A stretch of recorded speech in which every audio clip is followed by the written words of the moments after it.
La question qu'on se pose est de savoir pourquoi certaines personnes gagnent 10 fois de l'argent que le reste du monde au cours de leur vie.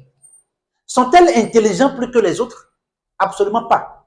Travaillent-elles 10 fois plus que le reste du monde? Malheureusement, pas du tout. Mais ces personnes développent cette habileté que je m'en vais te montrer. Et la bonne nouvelle est que si tu les développes aussi, tu pourras les 5 ou les 10 ans à venir devenir riche avant de quitter cette terre. Si c'est la première fois que tu viens sur cette chaîne, je t'invite à t'abonner, à liker la vidéo, à cliquer sur la cloche de notification pour d'autres vidéos. Aussi, nous avons une agence immobilière à Cotonou. Et si tu es à la diaspora ou bien tu es au Bénin et que tu possèdes une maison, n'hésite pas à aller dans la barre de description. Écris-nous, on va te répondre. Si tu viens au Bénin, tu veux un appartement meublé à ton goût, nous sommes également là. N'oublie pas, nous avons le centre International University of Success. C'est un centre qui forme les jeunes pour les métiers du futur que tu vois déjà sur l'écran. Alors, let's go. Habileté numéro 1. La valeur de l'argent. Chaque dollar, chaque centime de l'argent que le riche, quelqu'un qui a le mindset de devenir riche prend, il doit fructifier ça. Lui pense toujours à comment fructifier cet argent. Il pense à comment multiplier cet argent. Donc, il n'est pas dans les gaspillages, il n'est pas dans les histoires des fêtes ou rien. Habileté numéro 2. Le contrôle. Les riches ou les personnes qui ont le mindset de devenir riches contrôlent toutes leurs dépenses. Chaque fois que le gars dépense, il contrôle tout son argent jusqu'au paye fin. Il contrôle tout étape par étape. D'abord, c'est les gens qui aiment demander les factures. Vous n'allez pas voir quelqu'un qui paye l'argent, il ne veut pas connaître la facture. Le gars cherche d'abord les réductions. Il prend ses factures, il revient au bureau, il fait le point. Et il sait le montant qu'il y a dans son chèque bancaire, il connaît.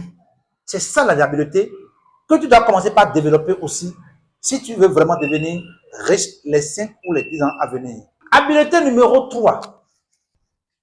L'épargne. Alors, si tu veux devenir riche et que tu n'épargnes pas, mon ami, je t'assure que tu es sur le point d'échouer. Les riches épargnent leur argent au quotidien. Et la belle preuve est que tu dois minimum, au bas mot, épargner 10% de ce que tu gagnes.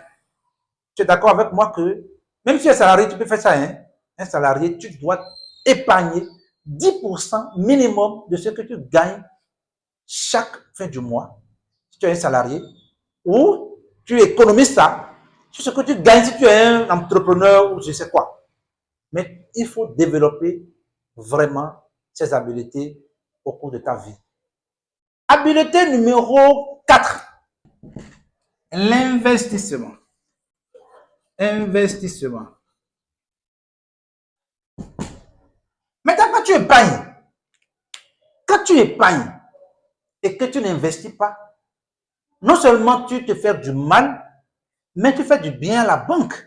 Parce que l'argent que tu laisses à la banque va prendre ça, gérer comme elle veut. C'est pourquoi tu dois investir si tu veux devenir vraiment riche.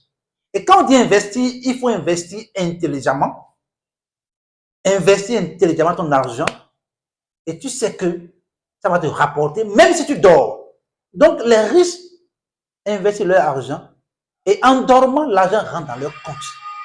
Ils ne donnent, ce n'est pas en donnant, ce n'est pas à force de travailler qu'on a l'argent, mais en investissant. Et on est sûr de dormir et que l'argent rentre. On ne monnaie pas son temps contre de l'argent. L'argent travaille pour toi. C'est ça les riches. Développe cette habileté-là et tu vas voir. Habileté numéro 5. Les sources de revenus.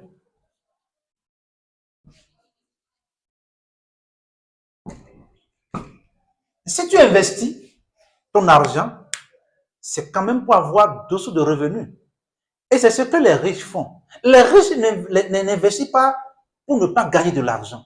Les riches multiplient leurs sources de revenus en dehors de leur travail. On multiplie vraiment les sources de revenus à telle enseigne que même quand tu es tranquille, l'argent rentre dans ton compte. Tranquillement, tu as beaucoup de sources de revenus. L'argent vient par ici, l'argent vient par là, et tu es tranquille, tu voyages comme tu veux, mais tu as de l'argent. Le temps pour toi, c'est de l'argent. Ça, c'est quand tu as beaucoup de sources de revenus. Quand l'argent rentre de tous les coins, dans tous les secteurs, développe ça et tu vas voir comment tu vas devenir riche dans les années à venir. Habileté numéro 6, la protection. Les amis, je vous assure, c'est la partie que beaucoup de personnes négligent, surtout ici en Afrique. Et quand on a l'argent fini, on commence par dilapider. On pense que c'est la fin, on pense que c'est maintenant la fête et on commence par dilapider de l'argent. Je donne un exemple très simple, très banal.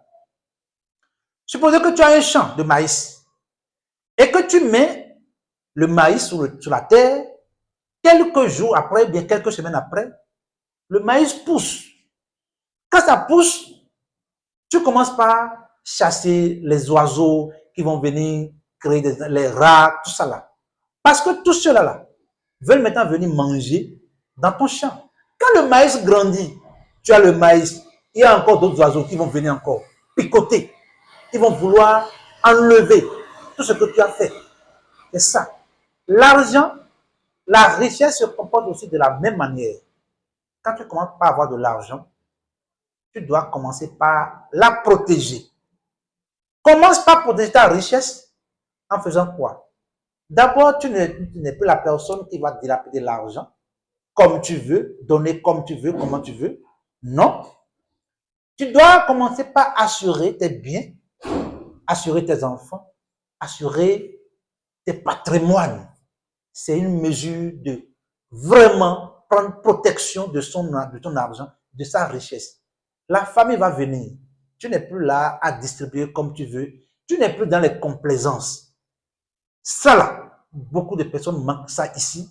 Le gars se bat et se débat. Et quand il y a l'argent fini, les gens s'alignent. Et il va vouloir résoudre tous les problèmes. Quand tout ça finit, ils vont encore tous partir. Donc, protège ton argent contre toutes ces choses-là. Habileté numéro 7, le partage. Le partage. Le partage inclut quoi? Donne ça aux nécessiteux. Minimum 10%. Tu vas prendre 10% de ce que tu gagnes et tu choisis quelque part un centre d'orphelinat. Tu choisis de faire l'aumône. Tu choisis de donner à ceux qui sont dans le besoin. L'argent se comporte.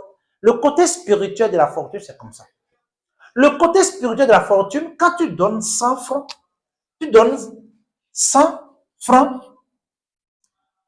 Quand tu as 1000 francs et que tu donnes 100 francs, je dispose de 1000 francs, je dis quelque chose, 1000 francs, et que tu donnes 100 francs, tu vas penser que ça reste 900. Non. De façon spirituelle, le calcul mathématique de l'argent, ça fait 1000 francs fois 10. Et tu as 10 000. C'est comme ça que l'argent se comporte. Donc, quand on dit protéger, on vient dire partager, ce n'est pas la même chose. Le partage dont on parle ici, c'est l'aumône. Ça là, tu le mets à part. Et quand ça finit, c'est fini. Tu ne le donnes plus à personne jusqu'à encore trouver d'autres bénéfices, jusqu'à encore trouver d'autres revenus. Et tu fais encore la même chose. Si cette vidéo t'a plu, je t'invite à vraiment regarder nos vidéos, nos contenus, et on est ensemble.